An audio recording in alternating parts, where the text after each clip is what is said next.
Welcome back to another episode of the Defend Philly pod. Vani Hanamirian, my co-host, is actually out in Santa Clara covering the Super Bowl. So, she's got a lot of things to worry about over there. And I figured the collapsing Flyers probably wouldn't be one of the things that she should be worrying about while she's having an opportunity to interview some of sports' biggest stars and be a part of, you know how people say, so-and-so activity is my Super Bowl.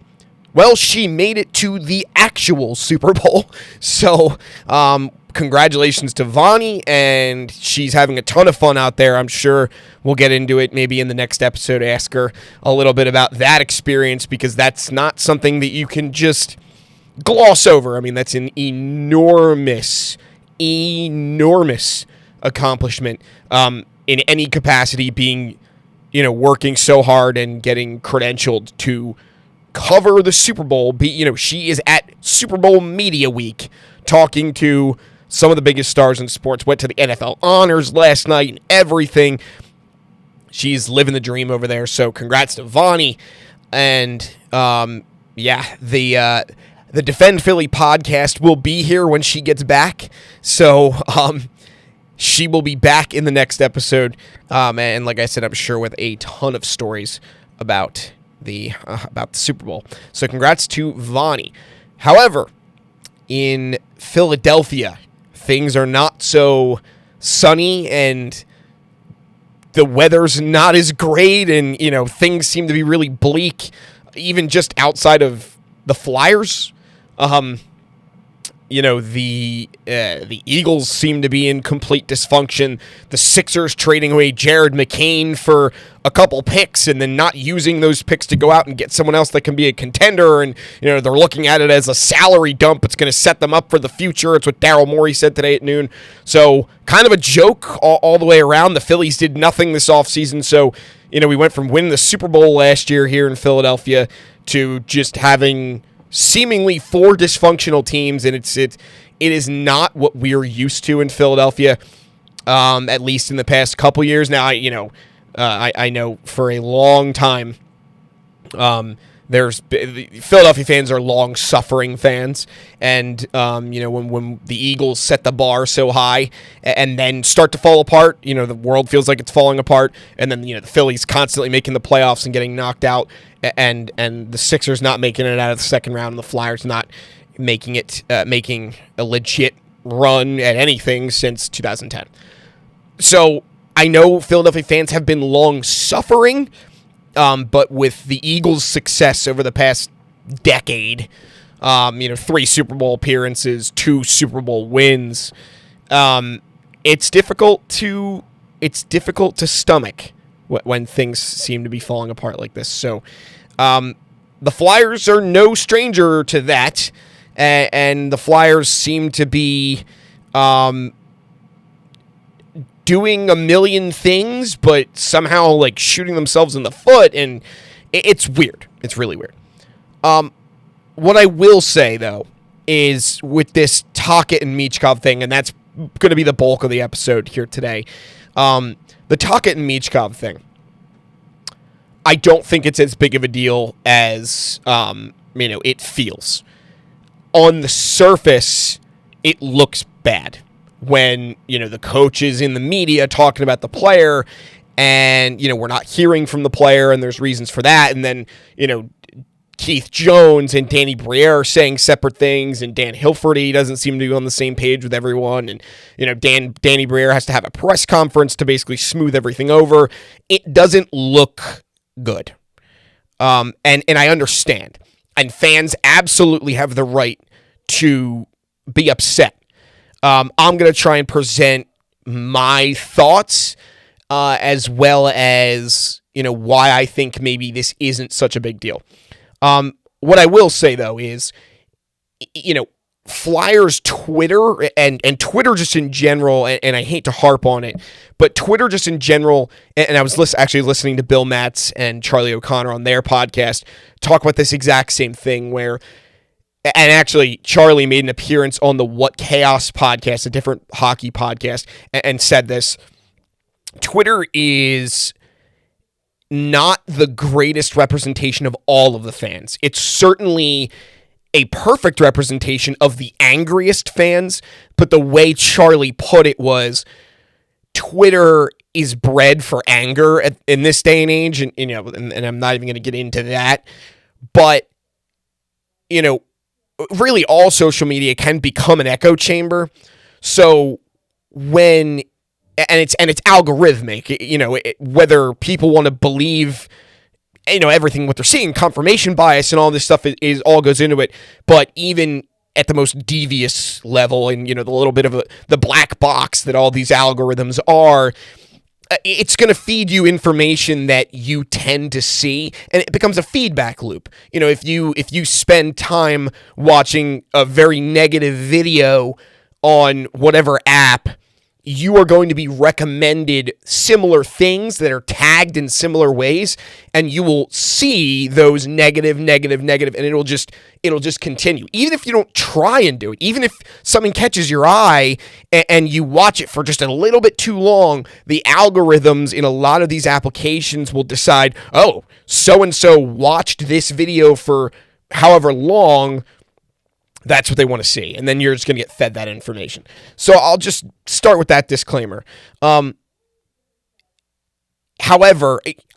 it does represent a very angry subset of the fans. But I don't think it's the way all fans feel. And it's difficult to kind of get a pulse on all of that. I mean, I work in sports radio in Philadelphia, and the Flyers aren't talked about as frequently. So I have a good understanding of how people feel about the Eagles, about the Phillies, Sixers recently with, the whole deadline situation, and people are pissed off about that. But I don't have as great of a pulse on the Flyers fans, but I'm certain that it's not as horrifically, like the vitriol that people on Twitter have, and I think that's it, and I'm sure everyone heard the Paul Bissonnette clip from Spittin' Chicklets where he's calling Philadelphia fans and Flyers fans bleeping morons, and I'm pretty sure he lives on Twitter, and I guarantee you, because he's so national, he's probably not talking to a lot of, not that there are a lot of optimistic Flyers fans, but he's probably not, coming across much Flyers optimism. Not that there should be any optimism, but he's seeing the angriest part of the fan base, and that's what he's going off of. So, and there's ties to Tocchet there and everything, and I'm sure he's defending his friend a little bit, and, Yandel and Whitney probably doing the same thing with Tocchet. But in any case, Twitter, I think, makes this out to be a lot worse than it truly is. Now, Keith Jones, Rick Tocchet going on with Charlie and Bill, and that's kind of where this all spiraled from. The Flyers Wives Carnival last weekend, and saying, he was asked a direct question about Matvei Michkov, and essentially he goes, well, what do you want him to do? He came to camp out of shape, and then he starts talking about, in that direct question from Michkov, he doesn't specifically say, well, Matvei has been late to treatments, but he starts talking about players being late to treatments, and you can kind of infer the fact that, well, maybe he's airing some dirty laundry. I didn't have a huge problem with what Tocchet said, because, and I've been on record saying it, for the majority, not the majority, but for the beginning of the season, I was actually on board with the way Tocchet was handling it. Look, and I don't want to be saying it as well, but it's just a known fact, and Danny Briere came out and said it on the record. We know Rick Tocchet's been talking about it.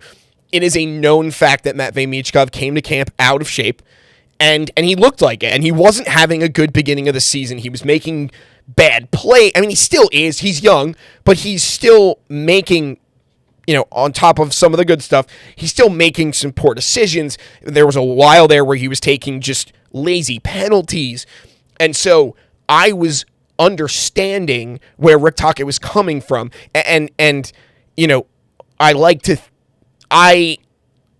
the way I was coached when I was playing, it was way more hardcore. Hardcore is the wrong word. It was way more hard-nosed. My coaches didn't give a bleep what we were feeling, and they would make decisions that would best suit the team. So when the Flyers were winning all these games in the beginning of the season, I think that's where Rick Tocchet was coming from. Rick Tocchet was trying to put whether or not the Flyers were supposed to having a winning season this season, he was trying to put the Flyers in the best scenario to win games. And they were winning games, even with Matvei Michkov, not having as much time on ice, not having as many opportunities. So that is what he was doing early in the season, and I was on board with that. I was okay with teaching the kid with tough love. And actually, Matvei Michkov, after John Tortorella was fired at the end of last season, came out and in the media said, I actually like being coached that way. I like to be coached tough. He likes that tough love kind of feel. So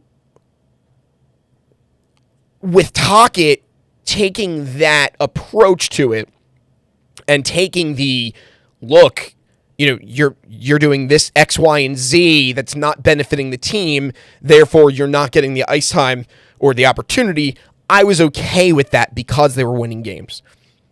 Now, what I'll say is, I think at this point in the season where, I should have checked let me check the standings. At this point in the season where the Flyers are fairly far out of playoff contention at this point,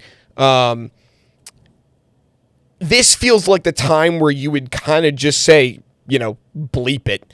And you should probably be playing the kids. Just play them, because at this point it doesn't matter if you're making a playoff run or not. I mean, it doesn't matter, but here's the crazy part, and I'm looking at the standings right now. In the wild card situation in the East, the Boston Bruins currently hold the second wild card spot. 57 games played, they have 69 points. The Flyers have 56 games played and 61 points. So they're still only 8 points out of the second wild card spot. That doesn't make any sense to me. That makes no sense. And mind you, I mean, look, the Flyers are far out of first place in the Metro, but they're only 8 points out of a playoff spot in the Metropolitan Division. So as much as I think this season is probably over in terms of playoff berth, they technically aren't out of it, but I think that's the mindset that Rick Tocchet and the Flyers should be going in with is look, at this point, bleep it. Let's just play the game. I'm even thinking, let's bring up Alex Bump. Let's just see what we got.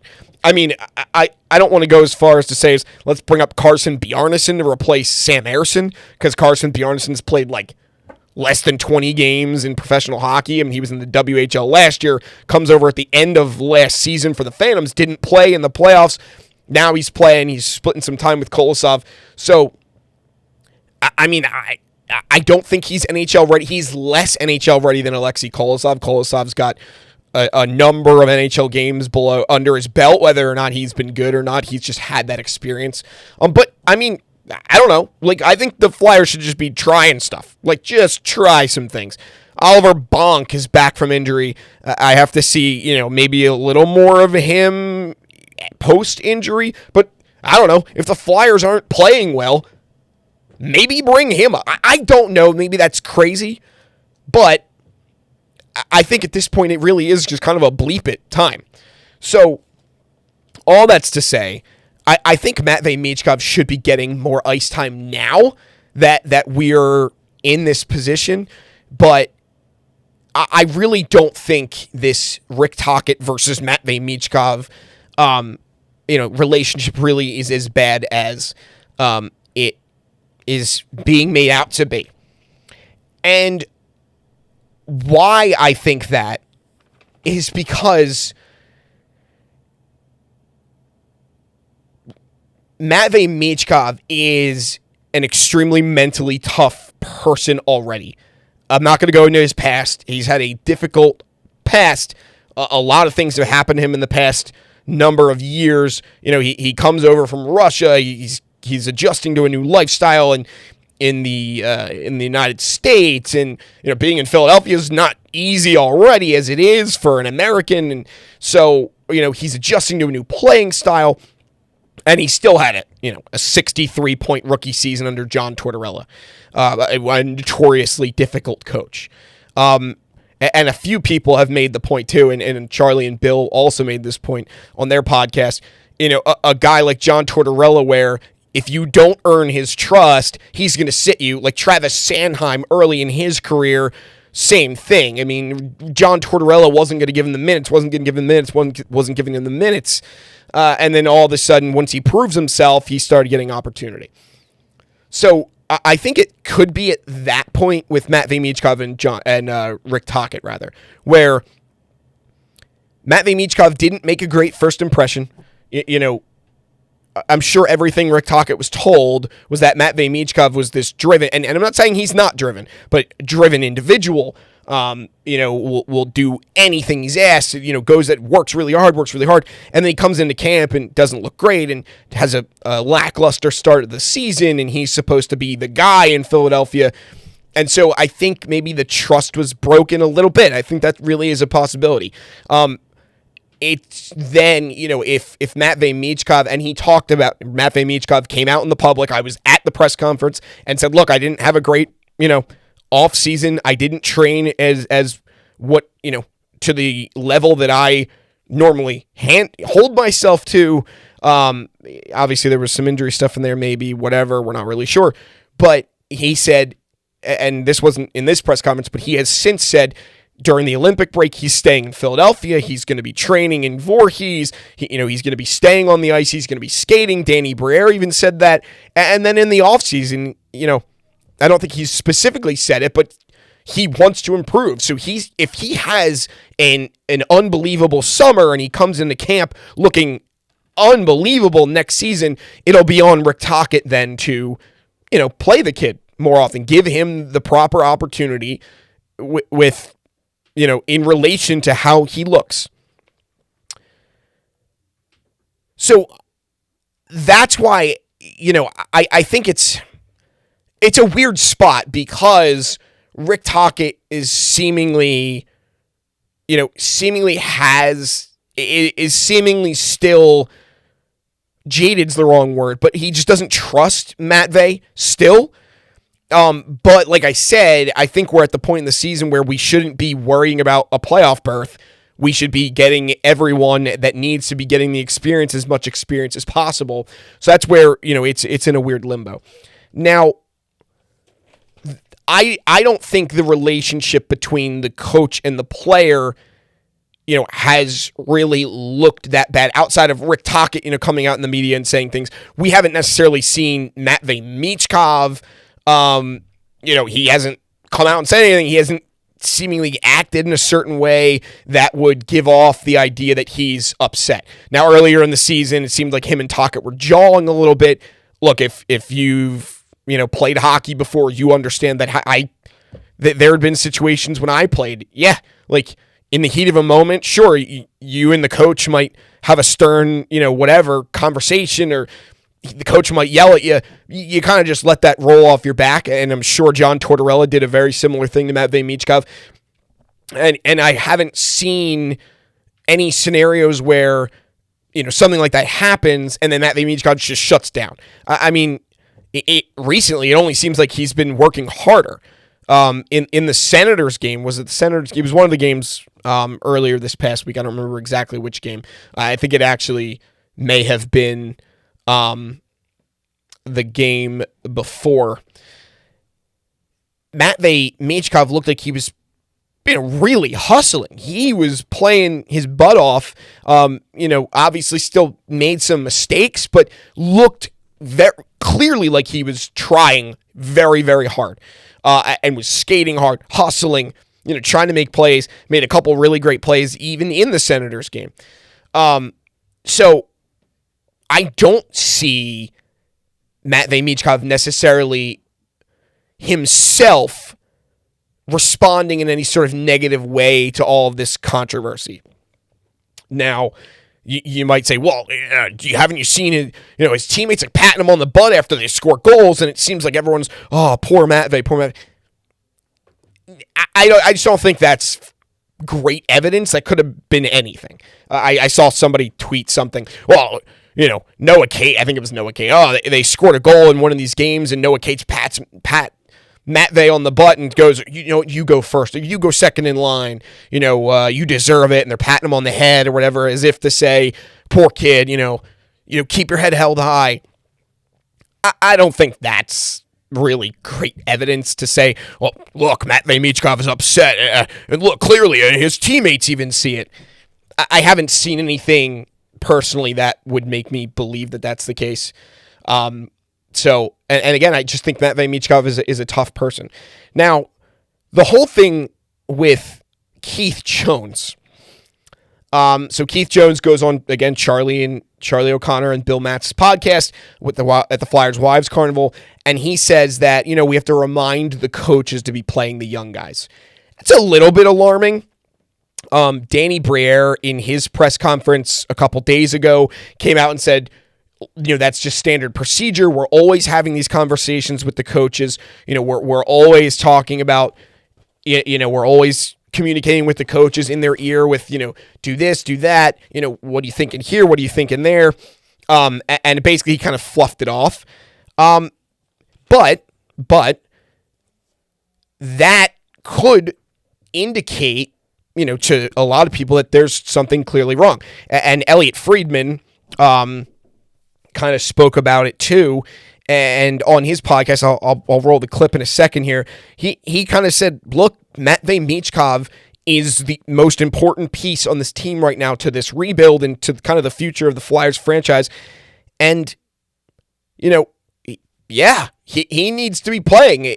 Elliotte Friedman was kind of sounding the alarm a little bit. Now, that was before Danny Briere spoke. And then I haven't, seen if Elliotte reacted to what Danny Briere said. But before Danny Briere spoke, this is what Elliotte Friedman said. If I was Briere, I'd go out and say, okay, these were the issues. It's over. Today is day one of a new day. Or, if you want, Kyle, since we're about to both go to the Olympics, the day of the opening ceremonies at the Olympics, do you know what day it is? It is day 0? Day 0. That's the way they do it. Day 0. So, this is day 0 or day 1. This is what the situation was. This is what our issues were. And we're closing the book on the past and we're moving on. Matvei Michkov is too important to the Flyers. And I understand, look, if he's showing up out of shape or he is late for treatment, those are issues the Flyers have to deal with and Michkov has to be better at. But in this day and age, it's a two-way street. It's a two-way street. They have to say to Michkov, okay, this is what we were upset about. We demand you do better, but we're giving you a new slate to prove to us. Anything we didn't like last summer, anything we didn't like right now, to this point, we're giving you a clean slate. We're putting you out there. But if you go back to what we didn't like, it's on you. But we're ending it right now. He's too important, and you have to finish this season on an upswing. I can imagine the Flyers as an organization were unhappy with some of the commentary on the weekend. I think generally you like to keep that stuff in-house. That's why I think Briere is the best position guy to come out and say, okay, sometimes a relationship has to hit rock bottom before it can get better. Dana tells me that all the time about you and her. So this is rock bottom. This is where the Flyers can say, this is rock bottom. It's over. We're moving past it. New slate. And it's on the player and it's on the Flyers to finish this up strong. And that was courtesy of Elliotte Friedman's 32 Thoughts podcast. I thought there was an interesting part there that not a lot of people are highlighting. The fact that Elliotte says, look, sometimes relationships have to hit rock bottom before they go all the way up. I think that's an interesting point and potentially could be where this is. I understand the importance of Matvei Michkov. Obviously, he was supposed to be the cornerstone of this rebuild for the Flyers. And I understand he needs to be treated with a certain level of care. And, he needs to get the opportunities. But again, I think in a scenario where the Flyers were winning all these games and he was still, not having a great season, I think it was okay for Rick Tocchet to, maybe not be giving him as much opportunity. But now, after Tocchet goes into the media a few times and is talking about him, I think this is maybe where you put the kid gloves on and you start to, maybe not coddle Matvei Michkov, but handle this a little differently. And the past few games, he's been getting more ice time, more opportunities, seemingly, as a way to just be like, all right, here we go. Like, the media firestorm happened. We got to change something. And I'm sure that came from the top down. And Danny and Jonesy, I'm sure behind closed doors have had meetings about this. I'm sure have talked to Rick Tocchet about this and said, all right, dude, we can't mess this up. This can't turn into like an Eric Lindros situation where we're running the kid out of town, or like even more recently, a Cutter Gauthier situation. Now, that's different. They didn't run him out of town. A lot of people speculate that he saw something with the front office and decided that he didn't want to be a part of the Flyers organization. It's still a mystery. But we can't have that happen again. We can't have Matvei Michkov wanting out at the end of his deal. That would derail this organization by years and years and years and years. But I don't think it's gotten there. I really don't. Just because of how mentally tough Matvei Michkov is. And I'm looking at my notes here. I think Danny Briere handled the press conference that he called very well. It seemed like he smoothed it over a good bit. I think, it was good to hear from him. I understand, some of the moves and the contracts he may have given aren't as great. And he hasn't been stellar in the draft, but I don't see a reason not to trust Danny. I mean, he's done a lot for the city. He was a great player. Seems like, he's got a good head on his shoulders. He's calm. I understand there has been questions about some of the decisions he's made, but the way he handled the press conference and how stern he was about Matvei Michkov isn't going anywhere.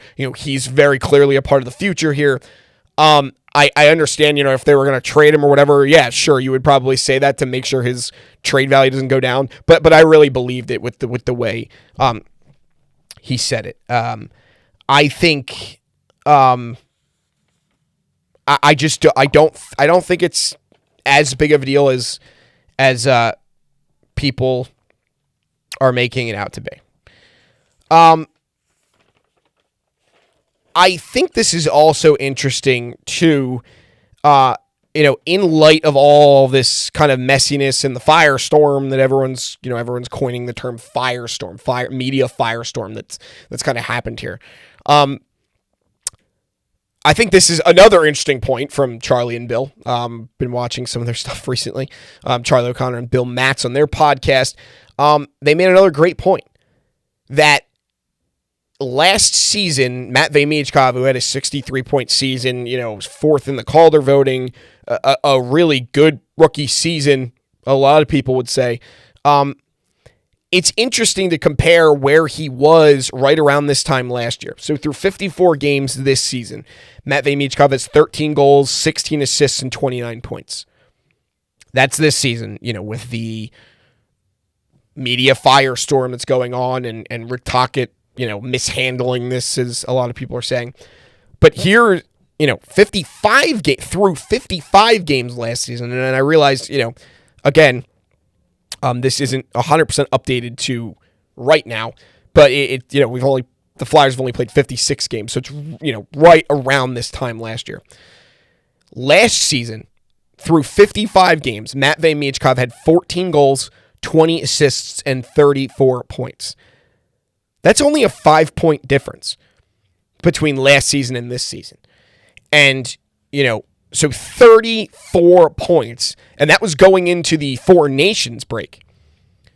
So after the Four Nations break, that means Matvei Michkov increased himself to 63 points over the span of, the rest of the season. Matvei Michkov turned it up. He really turned it up. So he has the capability to, in situations where things might be tough, and maybe he did have some bumps along the road, even his rookie season, but he came out in the second half after a break and turned it up, scored 29 points in the remaining games, after game 55 of last season, after the break. So that's a really interesting point. I'll really be interested to see where this goes for the Flyers following the break. Here's one more thing I want to throw out there. His average time on ice splits for the months. So last season in October, he averaged 18.26 with 11 games. November, he averaged 16.15 through 12 games. December of last year, he averaged 15.18 through 13 games. And January of 2025, he averaged 14.23 through 15 games. So clearly, as the season went on, he was adjusting. He needed to adjust from the KHL style of play, the Russian style of hockey, and it's a longer season in the NHL. So clearly, as time went down, or time went along last season, he was averaging less and less minutes. This season, in October, he averaged 15 minutes and 1 second through 10 games played. November of 2025, he averaged 14.32 with 14 games played. December, 14.18, 15 games played. January of 2026, 14.28, 14 games played. So he's been fairly consistent with the amount of ice time he's averaging per month this season. I'll be very interested to see, again, now, and let me look at his February. It's not fair to look at Michkov's February splits for this season because they've only played like 2 games in February. But I'll be interested to see if after all of this, media stuff, does Rick Tocchet just kind of say bleep it and play him? Yeah, through 2 games played in February, 15.26. And again, like the sample size is too small to have any sort of relevance. Let's see what he was in February of last year. February of last year, he averaged 16.33 in 7 games. So again, another smaller sample size in February, and that has to do obviously with the Four Nations break last year, and then this year, breaking now for the Olympic break. But I think there's a possibility that Matvei Michkov really does turn it up. I mean, he's going to stay in Voorhees, and he's going to be training during the Olympic break. I think there is a possibility that he does turn it up for the remainder of this season. Now, what does that mean for the Flyers for the rest of the season? I don't know. Elliotte Friedman, again on his podcast, the 32 Thoughts podcast, I think it was last week, talked about the fact that the Flyers probably are going to have a more quiet deadline. I would have to assume that that's the case just because, if anything, I guess they'll sell, but I don't really know what they have to sell. Owen Tippett, maybe. Travis Konechny, if he waives his full no-move clause, which isn't probably going to happen. Out of those out of the players on the roster, I don't really know who else has value. I mean, I guess you could trade Travis Sanheim. He's probably your best defenseman. I don't know if they're going to strip it all the way back down like that. It's a weird spot. I think the Olympic break is a really big need right now for the Flyers, just to get away for a minute, regroup. I mean, think about it. I'm not saying now. I almost said think about what the Eagles did last year, week 5 at the bye week, and they turned the season around. I'm not saying that the Flyers are going to turn the season around and go win the Stanley Cup, but a break can be big sometimes. So I really wonder what this means for the Flyers, the break. I mean, in the press conference last night, in the media scrum, Sean Couturier was not last night. Was it last night? I think it was last night. Against the Senators. Sean Couturier said there's still a lot of belief in this group. We still believe that this group can go somewhere.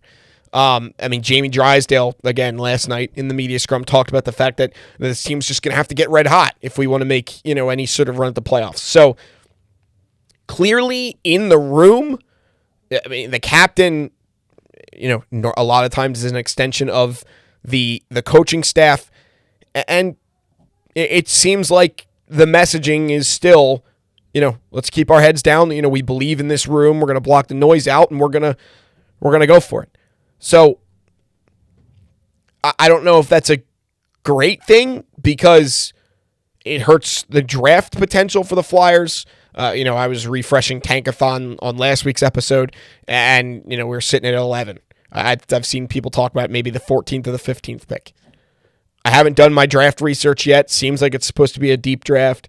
So, I mean, maybe this draft the Flyers luck out and get a better player than you would normally get at the 14th or 15th or 11th pick. But, again, hoping for that isn't going to help. I think it's probably a little too late to totally tank and try and get a top 5 pick. But, I mean, the Flyers get 2 points, before they won. They got 3 points. They won earlier this week. They lose in overtime last night, so they go into the break 3 points. I don't know. I really don't know. I think this break is probably going to be really helpful for everyone, including people like me. But we'll see. I mean, I'm kind of at a loss. I'm kind of at a loss with this, with everything. I'm at a loss with everything. But that'll do it for me. We will have a special guest probably next week or within the next 2 weeks during the Olympic break. I won't divulge too much information, and maybe I'll tweet about it a little bit, be a little ambiguous, but we're going to have a special guest. It should be a lot of fun. It's going to be a really good episode, so definitely stay tuned for that. For Vani Hanamirian, who is, like I said, in Santa Clara covering the Super Bowl, I'm Louis Coco. Thank you for joining me and the Defend Philly pod. Remember to like and subscribe. Follow us on Twitter. We keep saying we're on Spotify, and we are on Spotify, but we have to update that. Not all of our recent episodes on Spotify, but we are there. If you'd like to check us out there, that'd be fantastic. We appreciate it. We're on Instagram too.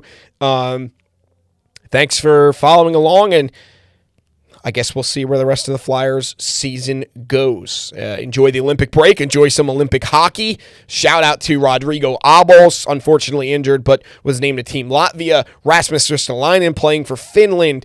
Dan Vladar playing for Czechia. And Travis Sanheim playing for Team Canada, as well as Coach Rick Tocchet on the bench for Team Canada. So congrats to those guys. Do your countries proud. Everyone will be watching and enjoying some international hockey, but I need to go to sleep. So thanks everyone, and I'll catch you in the next one.